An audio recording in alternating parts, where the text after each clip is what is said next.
സിനസ്തേസിയ നിങ്ങൾ കേട്ടിട്ടുണ്ടോ? എന്താണ് സിനസ്തേസിയ? അതൊരു ന്യൂറോളജിക്കൽ ഫിനോമിനയാണ്. അതായത് നമ്മുടെ കൊഗ്നിറ്റീവ് പാത്വേയിലുള്ള ഒരു സെൻസറി സ്റ്റിമുലേഷൻ മറ്റൊരു സെക്കൻഡറി സെൻസറി എക്സ്പീരിയൻസിനെ ക്രോസ് ഓവർ ചെയ്യുന്നു. അല്ലാതെ വേറെ രീതിയിൽ പറയുകയാണെങ്കിൽ ഒരു സെയിം സ്റ്റിമുലേഷനെ നമ്മൾ രണ്ട് ഡിഫറെൻറ്റ് രീതിയിലാണ് പെർസീവ് ചെയ്യുന്നത്. ഇതൊരു ഡിസോർഡറോ ഡിസബിലിറ്റിയോ ഒന്നുമല്ല, ഒരു എക്സ്ട്രാ എബിലിറ്റിയാണ് എന്ന് വേണം പറയാൻ. പോപ്പുലേഷനിലെ 1% ആളുകളിൽ മാത്രമാണ് ഈ ഒരു എക്സ്ട്രാ എബിലിറ്റി കണ്ടുവരുന്നത്. ഇനി എന്തുകൊണ്ടാണ് ഇത് സംഭവിക്കുന്നത് എന്ന് ചോദിച്ചാൽ നമ്മുടെ ബ്രെയിനിലുള്ള സെൻസറി ഏരിയാസിലെ ഒരു ക്രോസ് ആക്ടിവേഷൻ മൂലമാണ് ഇതുണ്ടാകുന്നത്.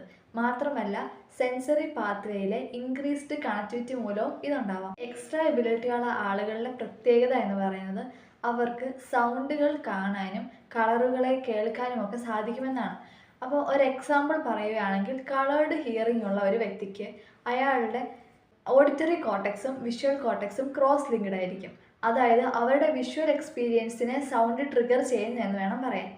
ഓക്കെ, അപ്പം ഈ ഒരു ടോപ്പിക് നിങ്ങൾക്ക് ഇഷ്ടമായെന്ന് വിശ്വസിക്കുന്നു. Thank you.